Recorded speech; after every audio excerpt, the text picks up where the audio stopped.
আসসালামু আলাইকুম বন্ধুরা, আপনারা তো জানেনই যে কোরিয়ানরা ক্রাইম থ্রিলার সিনেমা বানাতে কত অভিজ্ঞ। আর যদি সেই সিনেমাতে ডনলি থাকে তাহলে তো কথাই নেই। আজকের এই সিনেমাটাও এমনই একটা ক্রাইম থ্রিলার যেখানে ডনলির অ্যাকশন তো আছেই। তো চলুন গল্প শুরু করা যাক। গল্পের শুরুতে আমরা একটা অন্ধকারাচ্ছন্ন ঘরে একজন গ্যাংস্টারকে দেখতে পাই, যেখানে একজন মানুষকে ধরে এনেছে মারার জন্য। আর চোখের পলকেই সেই গ্যাংস্টার তার প্রতিদ্বন্দ্বী ওই লোকটাকে নৃশংসভাবে মেরে ফেলে। এরপর আমাদের সিউল শহরের একটা জেলখানা দেখানো হয়, যেখানে পার্ক নামের এক কয়েদি জামা কাপড় সেলাই করছিল। আর অপরদিকে জেলখানাতে নতুন আসা ইয়ং নামের আরেকজন ছেলে জেলখানার বাকি কয়েদিদের সাথে মারামারি করছিল। এইসব কিছু দেখে পার্ক অনেক বিরক্ত হয়ে যায়, তাই সে মারামারি থামানোর জন্য সেখানে গেলে আমরা দেখতে পাই জেলখানার সবাই পার্ককে অনেক সম্মান করত। কিন্তু নতুন আসা ইয়ং পার্কের ব্যাপারে কিছুই জানতো না, তাই সে তাকে গালমন্দ করতে থাকে। আর স্বাভাবিকভাবেই পার্ক এক আঘাতে ইয়ংকে অজ্ঞান করে ফেলে। আর তখনই সেখানে জেল সুপার চলে আসে, আর আমরা তার কাছ থেকে জানতে পারি যে পার্ক আসলে কোনো দোষ করেনি। সে তার বন্ধুর দোষ নিজের কাঁধে নিয়ে জেলখানাতে এসেছিল। আর সবচেয়ে বড় দুঃসংবাদ হলো গতকাল তার সেই বন্ধুকে মেরে ফেলা হয়েছে। অর্থাৎ গল্পের শুরুতে যে অজানা গ্যাংস্টারকে আমরা দেখেছিলাম সে পার্কের বন্ধুকে মেরেছিল। তো যাই হোক, পার্ক অনেক ভালো একজন মানুষ ছিল। আর তাছাড়াও সিক্রেটলি সে পুলিশকে অনেক সাহায্য করেছিল বলে তাকে 2 দিনের ছুটি দেয়া হয় তার বন্ধুর শেষকৃত্য অনুষ্ঠানে যোগ দেবার জন্য। সেখানে আমরা ফ্ল্যাশব্যাক দেখতে পাই যে পার্কের বন্ধু তার উপরে অনেক ভরসা করত। এমনকি আগে পার্ক এবং তার বন্ধু যখন একসাথে কাজ করত তখন পার্কের নামই যথেষ্ট ছিল যে কাউকে ভয় পাইয়ে দেবার জন্য। কিন্তু এখন পার্ক এইসব অবৈধ কাজ ছেড়ে দিয়েছে, আর সে তার বন্ধুকে বলছিল এইসব কাজ ছেড়ে দেবার জন্য। কিন্তু দুর্ভাগ্যবশত এই কাজটা করতে গিয়েই তার বন্ধু মারা গেল। তো বন্ধুকে কে মারলো এটা জানার জন্য পার্ক গুতাক নামের একজন সিনিয়র অফিসারের কাছে চলে যায়। পার্ক মূলত জেলখানায় থাকা অবস্থাতেও এই অফিসারের আন্ডারেই কাজ করত। কিন্তু বর্তমানে অফিসার গুতাকের কিডনি নষ্ট হয়ে গেছে। আসলে অনেক বছর আগে ক্যাপ্টেন গুতাকের মেয়েকে কেউ হত্যা করেছিল, যদিও পরবর্তীতে ক্যাপ্টেন সেই হত্যাকারীকে মেরে ফেলে। কিন্তু তার মেয়ের শোকে সে মাদকাসক্ত হয়ে পড়ে, যার ফলে বর্তমানে তার এই অবস্থা। পার্ক ক্যাপ্টেনের কাছ থেকে জানতে পারে যে তার বন্ধুর এইসব কাজে কোরিয়ান গ্যাং জুঙ্গুর সাথে বেশ ঝামেলা চলছিল। আর তার ধারণা যে পার্কের বন্ধুকে জুঙ্গু গ্যাংয়েরই কেউ মেরেছে। তাই পার্ক এখন জুঙ্গু গ্যাংয়ের লিডারের সাথে দেখা করার জন্য তার এক বান্ধবী ইউনকে ফোন করে। পার্ক জানতো যে জুঙ্গু গ্যাংয়ের লিডার মিনজুং এখন কোরিয়ার সবচেয়ে সুরক্ষিত জেলখানাতে বন্দী রয়েছে। তাই সে তার বান্ধবীর কাছ থেকে জানতে চায় জুংয়ের সাথে দেখা করার জন্য। এখানে পার্ক জানতে পারে যে ইউন এখন কোরিয়ার বিভিন্ন জেলখানা থেকে ভয়ঙ্কর কিছু কয়েদিদেরকে অন্য একটা জেলখানাতে ট্রান্সফার করছিল। এদের মাঝে জুংও রয়েছে। তো কথাবার্তা শেষ হতে আমরা দেখতে পাই লিলি নামের একজন মেয়ে সম্প্রতি ধরা পড়েছে পুলিশের হাতে। এই মেয়েটা বিভিন্নভাবে মানুষকে স্ক্যাম করে লাখ লাখ টাকা হাতিয়ে নিয়েছিল। তাই এখন লিলিকে জেলখানাতে পাঠানোর জন্য ইউনের টিমকে স্থানীয় একটা পুলিশ স্টেশনে ডেকে পাঠানো হয়। যেহেতু লিলি একজন মেয়ে ছিল তাই তাকে ছেলে কয়েদিদের ভেতরে না রেখে বরং ইউন এবং তার সহকর্মী নিজেদের গাড়িতে করে নিয়ে যেতে থাকে সেই নিরাপদ জেলখানার দিকে। কিন্তু পথিমধ্যে তারা কিছু বুঝে ওঠার আগে একটা বিশাল বড় ট্রাক এসে তাদের সকল গাড়িগুলোতে হামলা করে দেয়। মুহূর্তের মধ্যে কয়েদিদের সে বাস উল্টে যায়, পুলিশের একটা গাড়ি বিস্ফোরিত হয়ে যায়। আর সুযোগ বুঝে লিলি সহ বেশ কয়েকজন কয়েদি সেখান থেকে পালিয়ে যাবার চেষ্টা করে। কিন্তু পুলিশ অফিসার ইউন তখনও বেঁচে ছিল। সে একাই বেশ কয়েকজন কয়েদিকে আটকেও ফেলে। কিন্তু তখনই সেখানে গাড়ি নিয়ে মুখোশ পরা আরো বেশ কয়েকজন লোক চলে আসে, যারা সরাসরি কয়েদিদের গাড়ির ভেতরে ঢুকে মিনজুং নামের সেই কোরিয়ান গ্যাংস্টারকে ধরতে চলে আসে। আর এখানে তাদের উপরে হামলা করে ইয়ং নামের সেই ছেলেটা, যে কিনা গল্পের শুরুতেই পার্কের সাথে লড়াই করতে গিয়েছিল। ছেলেটা একাই বেশ কয়েকজন মুখোশধারীকে মেরে দ্রুত পুলিশের গাড়ির কাছে গিয়ে ওয়াকি টকির মাধ্যমে সাহায্য চাইতে থাকে। কিন্তু তখনই পেছন থেকে একজন লোক ইয়ংকে মারতে চলে আসে। তবে এ যাত্রায় অফিসার ইউন তাকে বাঁচিয়ে নেয়। কিন্তু মারামারি করতে গিয়ে লোকটা অফিসার ইউনকে ছুরিকাঘাত করে ফেলে। এটা দেখে ইয়ং রেগে মেগে সেই লোকটার উপরে হামলা করে দেয়। কিন্তু এখানেও দুর্ভাগ্যবশত ইয়ং একটা গাড়ির আঘাতে সেখানে অজ্ঞান হয়ে যায়। আর ফ্ল্যাশব্যাকে আমরা দেখতে পাই যে ইয়ং আসলে কোনো অপরাধী নয়, বরং সে একজন অপরাধীকে যখন ধাওয়া করছিল তখন সেই লোকটা পাথরের উপরে পড়ে গিয়ে মারা যায়। আর এই কারণে ইয়ং এর জেল হয়েছিল। তো যাই হোক, হাসপাতালের বেডে ইয়ং এর জ্ঞান ফিরে আসলে সে নিজেকে হাতকড়া পড়া অবস্থায় দেখতে পায়। এরপর আমাদের পার্ক এবং ক্যাপ্টেনকে দেখানো হয়, যারা দুজন গিয়েছিল আহত ইউনকে দেখতে। ইউনের অবস্থা অনেক খারাপ ছিল, যা দেখে পার্ক প্রচন্ড রেগে যায়। সে ভেবেছিল যে গ্যাংস্টার মিনজুং হয়তো জেল থেকে পালানোর জন্য এইসব কিছু করেছে, তাই সে ওই দিনই মিনজুং এর বাড়িতে হামলা করে। সে একাই মিনজুং এর সকল লোকদেরকে মেরে তাদেরকে জিজ্ঞাসা করে তোদের বস কোথায়। কিন্তু অদ্ভুতভাবে এই লোকেরা কেউ জানতোই না যে তাদের বস জেলখানা থেকে পালিয়ে গেছে। এমন অবস্থায় সেখানে পার্কের সাথে দেখা করতে আসে ক্যাপ্টেন। সে কিছু গুরুত্বপূর্ণ ইনফরমেশন নিয়ে এসেছিল। এদিকে আমাদের লিলিকে দেখানো হয় যে কিনা পুলিশের থেকে বাঁচার জন্য একজন দালালকে ফোন করে নিজের একটা ডুপ্লিকেট পাসপোর্ট বানানোর কাজ দিয়ে দেয়। সে এখন দেশ থেকেই পালিয়ে যেতে চাচ্ছিল। এছাড়াও এখন আমরা নতুন এক চরিত্র মং নামের একজন গোয়েন্দাকে দেখতে পাই, যে আজকে এসেছিল শহরের পুলিশ কমিশনারের সাথে দেখা করতে। কমিশনার ছিল মং এরই ক্লাসমেট। আমরা জানতে পারি যে সেদিনের দুর্ঘটনায় 7 জন পুলিশ অফিসার মারা গেছে আর 6 জন কয়েদি পালিয়ে গেছে।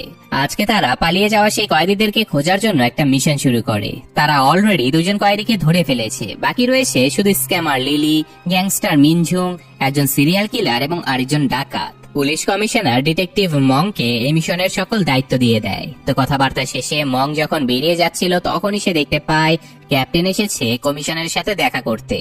মং তো প্রচন্ড টেনশনে পড়ে যায়, কারণ ক্যাপ্টেন অনেক অভিজ্ঞ একজন গোয়েন্দা ছিল। হতে পারে এই মিশন থেকে তাকে সরিয়ে দিয়ে ক্যাপ্টেনকে দায়িত্ব দেওয়া হবে। তো যাই হোক, ক্যাপ্টেন কমিশনারের সাথে দেখা করতে গেলে পুলিশ কমিশনার তাকে গ্যাংস্টার মিনজুং এর ব্যাপারে সকল তথ্য দেয়। যেমন মিনজুং আগে জুঙ্গু গ্যাং এর প্রধান ছিল। সে অনেক কালো টাকা একত্রিত করে একটা ব্যাংক কিনে নেয়। তারপর আন্ডারওয়ার্ল্ড ছেড়ে পুরোপুরি ভাবে সে বিজনেসম্যান বনে যায়। কিন্তু মাস 3 আগে মিনজুং পুলিশকে জানিয়েছিল যে তাকে নাকি কেউ মারার হুমকি দিচ্ছে, কারণ তার কাছে দেশের বড় বড় ঘুষখোর লোকেদের একটা লিস্ট রয়েছে। তার উপর একবার হামলাও হয়েছিল, তাই তার নিরাপত্তার জন্য ভিআইপি কয়েদি হিসেবে তাকে জেলখানাতে রাখা হয়েছিল। কিন্তু জেলখানাতেও তার উপরে প্রাণঘাতী হামলা হয়, আর এই জন্যই তাকে অন্য একটা জায়গাতে নিয়ে যাওয়া হচ্ছিল। এটুকু শুনে ক্যাপ্টেন বলে যে মিনজুংকে ট্রান্সফার করা হচ্ছে, এটা তো পুলিশ ডিপার্টমেন্টের লোকেরা ছাড়া কেউ জানতো না। তার মানে নিশ্চয়ই পুলিশের মাঝেরই কেউ একজন খবরটা লিক করে দিয়েছে। এখন তাহলে কয়েদিদেরকে খোঁজার কাজ পুলিশকে দিয়ে হবে না, কারো উপরেই বিশ্বাস করা যাবে না। তাই কমিশনার ক্যাপ্টেনকে তার গোয়েন্দা পদে আবারও জয়েন করার অনুরোধ জানায়। এদিকে আমরা ডিটেকটিভ মংকে দেখতে পাই, যে কিনা ক্যাপ্টেনের চিন্তায় একটা ক্লাবে বসে মদ খাচ্ছিল। সে তার বন্ধুকে বলতে থাকে যে এবারও হয়তো আমি প্রমোশন পাবো না রে, আমার কেসটা হয়তো ক্যাপ্টেন নিয়ে যাবে, কারণ ক্যাপ্টেনের কোনো কাজ তো আর আইন মেনে করতে হয় না। আমরা আইনের চক্করে পড়ে যে কেস সলভ করতে বছরের পর বছর সময় লাগাই, ক্যাপ্টেন তার দলকে নিয়ে সেই কেস মাত্র 3 সপ্তাহে সলভ করে ফেলে।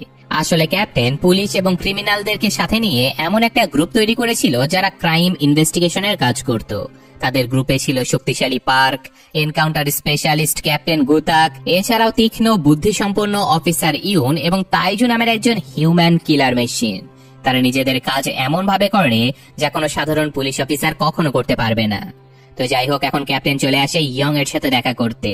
ইয়ং আসলে একজন ক্যাডেট একাডেমির স্টুডেন্ট ছিল, আর তার বাবা ছিল একজন পুলিশ অফিসার, যার সাথে ক্যাপ্টেন অনেক বছর কাজও করেছে। কিন্তু দুর্ভাগ্যবশত গত বছর ইয়ং এর বাবা মারা গেছে, আর ইয়ং বেচারাও একটা দুর্ঘটনার শিকার হয়ে 5 বছরের সাজাপ্রাপ্ত হয়েছে। তাই ক্যাপ্টেন জানায় যে তুমি যদি আমার সাথে কাজ করো আর পালিয়ে যাওয়া কয়েদিদেরকে ধরতে সাহায্য করো, তাহলে তোমার 5 বছরের সাজা মাফ করিয়ে দেব আমি। ইয়ং তো আগে থেকে অপরাধীদের সাথে লড়াই করতে চাইতো, তাই সে এক মুহূর্তেই রাজি হয়ে যায়। আর এখন এই মিশন সম্পর্কে প্ল্যান করার জন্য ক্যাপ্টেন পার্ককে তাদের গোপন আস্তানায় ডেকে পাঠায়। পার্ককে একা দেখতে পেয়ে ক্যাপ্টেন বলে যে তাইজু কোথায়। পার্ক জানায় যে তাইজু এখন এইসব কাজ ছেড়ে ধর্মের পথে চলে গেছে। এখানে পার্ক ইয়ংকে দেখেই চিনে ফেলে, কারণ সে তো জেলখানাতে ইয়ংকে একবার মেরে অজ্ঞান করে ফেলেছিল। ক্যাপ্টেন জানায় যে এই মিশনে পার্কের সহকর্মী হবে ইয়ং। তো এখন কয়েদিদেরকে ধরার জন্য তাদের বর্ণনা দেয়া হয়। প্রথমে আসে সিওন নামের সেই সিরিয়াল কিলার, যে কিনা বৃদ্ধ এবং মহিলাদেরকে টার্গেট করত। মাত্র 2 বছরে সে 18 জন মানুষকে মেরে ফেলেছে। পরবর্তীতে ধরা পড়লে তার যাবজ্জীবন কারাদণ্ড হয়। এছাড়াও কিম নামের আরেকজন সেদিন পালিয়েছিল, যে কিনা এমন কোনো অপরাধ নেই যা করেনি, কিন্তু তাকে মাত্র 15 বছরের সাজা দেয়া হয়েছে। এছাড়াও সেদিন পালিয়ে যাওয়া মেইন অপরাধী ছিল মিনজুং, যে কিনা কোরিয়ান গ্যাং জুঙ্গুর লিডার ছিল। এই কথা শুনে পার্ক বলে যে ওকে তো আমি নিজের হাতে মারবো। আসলে পার্ক তো জানতো যে তার বন্ধুকে মারার পেছনে জুঙ্গু গ্যাংয়েরই হাত রয়েছে। এছাড়াও তাদেরকে লিলি নামের সেই স্ক্যামার মেয়েটাকেও ধরতে হবে, যে কিনা শত শত মানুষের ব্যাংক অ্যাকাউন্ট হ্যাক করে টাকা ছিনতাই করেছিল। তো তো মিশনের শুরুতে তারা লিলি নামের সেই মেয়েটাকে ধরতে নামে, আর তারা খবর পেয়েছিল যে লিলিকে এইসব স্ক্যামিং করতে সাহায্য করে মিনসাং নামের একজন লোক, আর মিনসাং ছিল পার্কের পরিচিত। তাই আজকে পার্ক মিনসাং এর কাছে যেতে বেচারা মিনসাং ভয়ে পার্ককে বলে যে ভাই তুমি যা বলবে আমি তাই করব, আমাকে বাস মেরো না তুমি।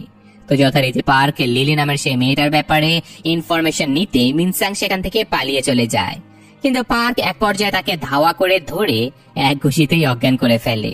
আর তারপর মিনসাং এর পিছু করে তারা লিলির কাছে পৌঁছে যায়, আর লিলি মিনসাং এর থেকে সেই নকল পাসপোর্ট নিতে এসে ক্যাপ্টেনের দলের হাতে ধরা পড়ে যায়। এরপর ক্যাপ্টেন লিলিকে নিয়ে তাদের গোপন আস্তানাতে চলে আসে, আর যথারীতি ক্যাপ্টেন লিলিকেও অফার করে যদি লিলি তাদের সাথে কাজ করে, সে পলাতক কয়েদিদেরকে ধরতে সাহায্য করে, তাহলে লিলির জেলখানার সাজা মওকুফ করে দেয়া হবে। লিলি তো সাথে সাথে রাজি হয়ে যায়। আর এখন সেখানে পার্ক এবং ইয়ং আসলে তারা ইনভেস্টিগেশনের কাজ শুরু করে দেয়। তাদের প্রথম টার্গেট ছিল কিম নামের সেই অপরাধী, যে কিনা অপরাধ করার পাশাপাশি মেয়েদের প্রতি অনেক দুর্বল ছিল। তারা কিমের অনলাইন ট্রানজাকশনের মধ্যে দিয়ে তার ব্যবহার করা একটা সিমের তথ্য পায়, যে সিম দিয়ে সে একটা মেয়ের সাথে কথা বলেছিল। তাই এখন তাদের ধারণা যে কিম নিশ্চয়ই ওই মেয়েটার কাছে যাবে, বা সেই মেয়ের কাছে কিমের ব্যাপারে কোনো তথ্য পাওয়া যাবে। তাই সেদিনই তারা সেই মহিলার কাছে চলে যায় জিজ্ঞাসাবাদ করতে। কিন্তু এখানে সেই মহিলাকে বোঝানোর জন্য লিলি এগিয়ে যায়। সে মহিলাটাকে বোঝায় যে দেখো, আমি জানি কিমকে তুমি চেনো, ও হয়তো তোমাকে বলেছে ও তোমাকে অনেক ভালোবাসে, কিন্তু কিম একজন মিথ্যাবাদী, সে আমাকেও এইসব কথা বলেছিল। ও একজন ভয়ঙ্কর ক্রিমিনাল, ও শুধু তোমাকে ব্যবহার করছে নিজের নিরাপত্তার জন্য। তুমি যদি কিছু জানো কিমের ব্যাপারে তাহলে আমাদেরকে বলে দাও। মহিলাটা খুবই সরল মনে তাদেরকে সবকিছু জানিয়ে দেয়। আর এখন মহিলাটি যখন কিমের সাথে খাবার খাচ্ছিল তখন সে কিমকে বলে দেয় যে এমন অজানা একটা মেয়ে সে আজ তার ব্যাপারে জিজ্ঞাসাবাদ করেছে। কিম বুঝতে পারে যে নিশ্চয়ই এরা পুলিশের লোক, তাই সে দ্রুত এখান থেকে পালিয়ে যেতে থাকে। কিন্তু ক্যাপ্টেনের দল তাকে ধাওয়া করতে করতে এক পর্যায়ে ধরেই ফেলে। এটা দেখে আবার কিমের গার্লফ্রেন্ড সেই মহিলাটা ছুটে আসে তাকে বাঁচানোর জন্য, কিন্তু কিম উল্টে এই মহিলাকে জিম্মি করে পালানোর চেষ্টা করে। বেচারি মহিলাটা বুঝে যায় যে সত্যি সত্যি কিম কখনো তাকে ভালোই বাসেনি, তাই সে কিমের চোখে পিপার স্প্রে করে দিয়ে সেখান থেকে সরে পড়ে। আর এখন পার্ক লোকটাকে মারতে মারতে গ্রেফতার করে ফেলে, কিন্তু তারা কিমকে নিয়ে যাবার আগে সেখানে ডিটেকটিভ মং তার দলবল নিয়ে এসে কিমকে ছিনিয়ে নিয়ে চলে যায়। এসব কিছু দেখে বেচারা ক্যাপ্টেন সেখানেই হার্ট অ্যাটাক করে, তাই তারা মংকে না ধরে বরং ক্যাপ্টেনকে হাসপাতালে নিয়ে যায়। এরপর তারা কিমকে ধরার জন্য সোজা চলে যায় ডিটেকটিভ মং এর কাছে। তারা সরাসরি ইন্টারোগেশন রুমে গিয়ে কিমকে ধরে ফেলে, আর ইয়ং ডিটেকটিভ মংকে বলে যে নেক্সট টাইম খবরদার আমাদের কাজে নাক গলাবে না, ওকে আমরা ধরেছি আর জিজ্ঞাসাবাদও আমরাই করব। তাই তারা কিমকে জিজ্ঞাসাবাদ করে জানতে পারে যে সেই গ্যাংস্টার মিনঝুন এবং সিরিয়াল কিলার একসাথে পালিয়েছে, আর তাদের ব্যাপারে কিম এখন কিছুই জানে না। এখন আমাদের সেই সাইকো কিলার সিওনকে দেখানো হয়, যে কিনা রাস্তা দিয়ে যেতে দুজন পুলিশ অফিসারের দেখা পেয়ে যায়, আর পুলিশ অফিসারদের অসতর্কতার সুযোগ নিয়ে বিনা কারণে সিওন লোহার রড দিয়ে আঘাত করে অফিসার দুজনকে মেরে ফেলে। খুব বেশি দিন মানুষ না মারলে নাকি সিওনের একদমই ভালো লাগে না। আমরা দেখতে পাই যে এখানে সিওনের সাথে মিনঝুনও ছিল, আর তারা দুজন একসাথে নিরাপদ পালানোর জায়গা খুঁজছিল। এদিকে পার্ক তার দলবল নিয়ে এসেছিল মিকা নামের একজন মহিলার সাথে দেখা করতে। আসলে একমাত্র এই মহিলাটাই সিওন নামের সেই কিলারের হাত থেকে বাঁচতে পেরেছিল। মিকার অভিযোগের কারণে সিওনকে ধরা হয়েছিল, তাই পার্কের ধারণা যে সিওন যেহেতু জেল থেকে পালিয়েছে সে নিশ্চয়ই প্রতিশোধ নিতে মিকার উপরে হামলা করতে পারে, তাই তারা এসেছিল মিকাকে সতর্ক করতে। তো এইসব কিছুর পরে ঘরে ফেরার আগে হঠাৎ করে ইয়ংকে পুলিশ কমিশনার তার অফিসে ডেকে পাঠায়। সেখানে তারা একটা সিসিটিভি ফুটেজ পর্যবেক্ষণ করছিল, আর ওখানে তারা দেখতে পায় সিওন নামের সেই ছেলেটা কিভাবে পুলিশ অফিসার দুজনকে মেরেছিল। শুধু তাই নয়, তারা সেখানে মিনঝুনকেও দেখতে পায়, তাই তারা ইনভেস্টিগেশনে আরো বেশি মনোযোগী হয়ে যায়। এদিকে আজকে মিকাকে তার বস একটা মিটিং এর জন্য একটা হোটেলে ডেকে পাঠায়। মিকা দ্রুত সেখানে গেলে দেখতে পায় যে সিওন তার বসকে অলরেডি মেরে অপেক্ষা করছিল মিকার জন্য। মিকা বুঝতে পারে যে সে ফেঁসে গেছে। সাথে সাথে সিওন তাকে মারতে থাকে, আর এদিকে মিকার মোবাইল ট্র্যাক করে পার্কের দল তার লোকেশন পেয়ে গিয়েছিল। তাই তাকে খুঁজতে পার্ক তার দলবল নিয়ে এই হোটেলে চলে আসে। পার্ক হোটেলের বাইরে পাহারায় থাকে, আর ভেতরে ইয়ং আর লিলি যায় খোঁজাখুঁজি করতে। এখানে খুঁজতে গিয়ে হঠাৎ করে ইয়ং মিনঝুনের দেখা পেয়ে যায়। সে দ্রুত মিনঝুনকে ধরতে ধাওয়া করে, আর অপরদিকে লিলি একাই খুঁজতে থাকে মিকা নামের সেই মেয়েটাকে। হঠাৎ করে এসে একটা ঘর থেকে মিকার চিৎকারের শব্দ শুনে লিলি সেখানে ছুটে চলে যায়। সে বুঝতে পারে যে ঘরের ভেতরে মিকাকে মারা হচ্ছে, কিন্তু সে কোনোভাবেই দরজা ভেঙে ভেতরে যেতে পারছিল না। তাই সাহায্যের জন্য লিলি পার্কে মোবাইল করে, আর চোখের পলকে পার্ক একটা বড় হ্যামার নিয়ে ছুটে চলে আসে।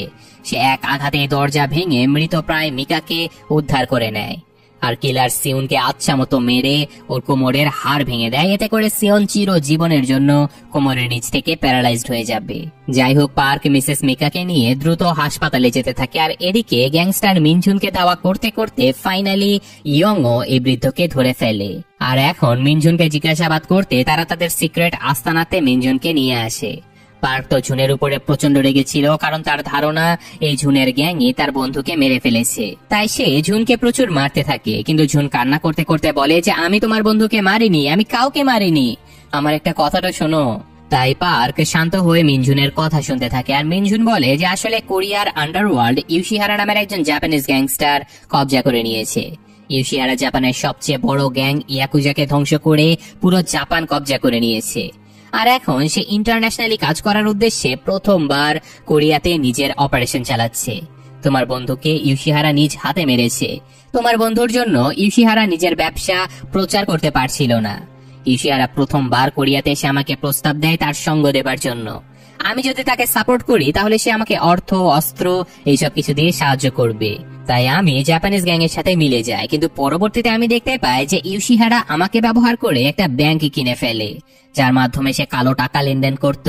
আর তারপর সে একটা ফার্মাসি কোম্পানি দাঁড় করায়, যে কোম্পানিতে এমন সব ড্রাগ তৈরি করা হতো যা আজ অবধি পৃথিবীর কেউই দেখেনি। সে বিভিন্ন অনাথ আশ্রম থেকে, রিফিউজি ক্যাম্প থেকে, এমনকি রাস্তা থেকে ভিক্ষুকদেরকেও তুলে এনে তাদের উপরে এক্সপেরিমেন্ট করে এইসব ড্রাগ তৈরি করত। আর এইসব কাজে ইউশিহারা কোরিয়ার কোন কোন কর্মকর্তাকে কত টাকা ঘুষ দিয়েছিল, সরকারের কোন কোন লোক তাকে সাপোর্ট দিয়েছিল, এর একটা লিস্ট আমার কাছে রয়েছে। সেই লিস্ট উদ্ধার করার জন্য ইউশিহারা আমাকে মারতে চায়, কারণ এখন আমি আর ইউশিহারের সাথে কাজ করতে চাই না। এখন মিনঝুন তার কাছে থাকা সেই লিস্ট পার্কের হাতে তুলে দেয়, কিন্তু তখনই সেখানে পুলিশ কমিশনার তার দলবল নিয়ে হাজির হয়ে যায়। এই কেস এখন সম্পূর্ণভাবে তিনি নিজের হাতে নিতে চাচ্ছিল, যা দেখেই পার্ক বুঝে যায় যে পুলিশ কমিশনার আসলে জাপানিজ গ্যাং এর কাছে ঘুষ নিয়ে বিক্রি হয়ে গিয়েছিল। এখন কমিশনার সেই অপরাধী ব্যক্তিদের লিস্ট নিজের কাছে নিয়ে গ্যাংস্টার ইউশিহারার বডিগার্ডের হাতে মিনঝুনকে তুলে দেয়। আর তারপর সব প্রমাণ লোপাট করার জন্য কমিশনার এই তিনজনকে এই গির্জার ভিতরে বেঁধে পুরো ঘরটাতেই আগুন লাগিয়ে দেয়। কমিশনার তাদেরকে গুলি করেনি, কারণ সে চাইতো না ময়নাতদন্তে কোনো প্রমাণ পাওয়া যায়। এদিকে হাসপাতালে ভর্তি ক্যাপ্টেনকেও মারার জন্য কমিশনার একজন লোকের মাধ্যমে তার স্যালাইনে বিষ প্রয়োগ করে, কিন্তু ক্যাপ্টেন তখনই জেগে উঠে সেই লোকটাকে মেরে গাড়ি নিয়ে ছুটে চলে যায় পার্ক এবং তার দলকে বাঁচাতে। সে কমিশনারের সব লোকদেরকে গাড়ি দিয়ে উড়িয়ে দেয়, আর অপরদিকে পার্ক ততক্ষণে তাদেরকে বেঁধে রাখা দড়িটা ছিঁড়ে বাইরে বেরিয়ে আসে। বাইরে তাদের ক্যাপ্টেন ফায়ার সার্ভিসকে সাথে করে নিয়ে চলে এসেছিল তাদেরকে বাঁচাতে, আর সৌভাগ্যবশত এই যাত্রায় তারা সবাই প্রাণে বেঁচে যায়। আর এত বড় দুর্ঘটনার পরেও তারা এক মুহূর্ত বসে না থেকে পার্ক চলে যায় ডিটেকটিভ মং এর কাছে। এই বিপদের সময় পার্ক ডিটেকটিভ মং এর উপরে একটু ভরসা পাচ্ছিল, কারণ বিগত 5 বছর হলো মং এর কোনো প্রমোশন হয়নি, তার ব্যাংক ব্যালেন্স ফুলে ফেপে ওঠেনি, তার মানে মং কারো কাছ থেকে ঘুষ নেয় না। তাই পার্ক মংকে বলে যে ভাই একটু খুঁজে দেখ না জাপানিজ লোকটা তাদের ফ্যাক্টরি কোথায় স্থাপন করেছে। আর যথারীতি খুব সহজে নথিপত্র ঘেটে মং একটা বাচ্চাদের খেলনা বানানোর ফ্যাক্টরির খবর পায়, যেখানে সম্ভবত জাপানিজরা তাদের কাজ চালাচ্ছিল। তাই তারা এখনই সেখানে যাবার সিদ্ধান্ত নেয়, কিন্তু মং বলে যে আরে ওয়ারেন্ট ছাড়া এভাবে গেলে ঝামেলা হতে পারে। কথাটা শুনে হাসতে হাসতে ক্যাপ্টেন মংকে ছেড়ে তার দলকে নিয়ে বেরিয়ে পড়ে। আর তারা যাবার পথে সেই ফ্যাক্টরির সিকিউরিটি দেখে বুঝতে পারে যে এই ফ্যাক্টরির ভেতরে ঢোকা বেশ কঠিন হয়ে যাবে, কিন্তু সেই কাজটা সহজ করতেই পার্ক তার এক পুরনো বন্ধু গবলিন ফুটকে আগে ইউশিহারার ফ্যাক্টরিতে পাঠিয়ে দিয়েছিল, কারণ এই গবলিনের পায়ে অনেক জোর ছিল, সে একাই 100 জনকে মারতে পারত। আর হ্যাঁ, এমনটাই হয়। গবলিন ডেলিভারি বয় সেজে ফ্যাক্টরিতে ঢুকে সবগুলো গার্ডকে মেরে পার্ক এবং তার দলকে ফ্যাক্টরির ভেতরে ঢুকিয়ে নেয়। তারপর তারা সবাই মিলে যেতে থাকে সেই জাপানিজ গ্যাংকে ধ্বংস করার জন্য। আর এইসব কিছু দেখে ভেতরে থাকা ইউশিহারা সবার আগে পুলিশ কমিশনারকে মারতে থাকে, কারণ তাকে টাকা দেয়া হয়েছিল এদেরকে মারার জন্য, অথচ এরা সবাই এখনো বেঁচে আছে। তো যাই হোক, এদিকে পার্ক তার দলবল নিয়ে হামলা করে গ্যাংয়ের সবাইকে মারতে থাকে, আর এক এক করে প্রায় অর্ধেক লোককে মারার পরে পার্ক ক্যাপ্টেন এবং ইয়ংকে উপরে পাঠিয়ে দেয় ইউশিহারাকে ধরার জন্য। এবার পার্ক, গবলিন এবং লিলি তিনজন জাপানিজ গ্যাংয়ের প্রত্যেকটা লোককে ভয়ঙ্কর ভাবে মারতে থাকে। এক পর্যায়ে গ্যাংয়ের লোকেরা পার্ককে একা একটা জায়গাতে ঘিরে ফেলে। এতে করে পার্ক আরো রেগে যায় আর সে সবাইকে প্রচন্ড মারতে থাকে। এই সবকিছু দেখে ইউশিহারার বডিগার্ড তাকে জাপানে ফিরে যেতে বলে আর সে রয়ে যায় এই বিপদগুলো সামাল দেবার জন্য। এদিকে ক্যাপ্টেন ইয়ংকে সাথে করে নিয়ে ইউশিহারাকে ধরতে গেলে তাদের দেখা হয় ইউশিহারার গার্ডের সাথে। এই ছেলেটা ছিল ভয়ঙ্কর শক্তিশালী। এই ছেলেটাই গল্পের শুরুতে মুখোশ পরে দুর্ঘটনার সময় মিনজুনকে ধরতে গিয়ে অফিসার ইউনকে মেরেছিল। সে প্রথমে ক্যাপ্টেনকে মেরে অজ্ঞান করে ফেলে আর তারপর তার সাথে লড়াই হয় ইয়ং এর। ইয়ং তার হাতে প্রচুর মার খেতে থাকে, কিন্তু সে কখনোই হার মানে না। আর সুযোগ বুঝে সে এক ধাক্কায় ছেলেটাকে লিফটের ফাঁকা জায়গা দিয়ে নিচে ফেলে মেরে ফেলে। এদিকে পার্ক ইউশিহারাকে ধরতে তার পিছু পিছু ছাদে চলে যায়। সেখানে ইউশিহারার তলোয়ার বাহিনীর সাথে পার্কের ভয়ঙ্কর লড়াই হয়। এই লড়াইয়ে পার্ক অনেক আহত হয়ে যায়, কিন্তু সে হার মানে না। এক এক করে সবাইকে মেরে ইউশিহারার কাছে গেলে ফাইনালি সে তার বন্ধুকে হত্যা করার প্রতিশোধ নিতে এই গ্যাংস্টারের উপরে একের পর এক আঘাত করে তাকে সেখানে মেরে ফেলে। এদিকে পুলিশ কমিশনার তখনও বেঁচে ছিল। সে ক্যাপ্টেনকে সামনে দেখে বলে যে, দেখো, তুমি আমাকে ছেড়ে দাও, আমার এইসব কথা কাউকে বলো না, তুমি যত টাকা চাও আমি তোমাকে দেবো। কথাগুলো শুনে ক্যাপ্টেন এক ঘুষি মেরে কমিশনারকে সেখানে অজ্ঞান করে ফেলে। আর ফাইনালি সবাই জাপানিজ গ্যাংটাকে ধ্বংস করতে পেরে অনেক খুশি ছিল। আর এখন ডিটেকটিভ মং তার দলবল সহ ওয়ারেন্ট নিয়ে এসেছিল এই ফ্যাক্টরি সার্চ করতে। এখানে এসে সে দেখতে পায় যে অলরেডি সকল কাজ করা হয়ে গেছে। এই ঘটনার পরে পার্ক এবং তার সঙ্গীদের সকলের সাজা মওকুফ করে দেয়া হয়, কিন্তু শর্ত দেয়া হয় যে কোনো দরকারে তাদের প্রধান কাজ হলো পুলিশকে সাহায্য করা। কিন্তু ক্যাপ্টেন এখনো এই কাজ করতে রাজি হচ্ছিল না।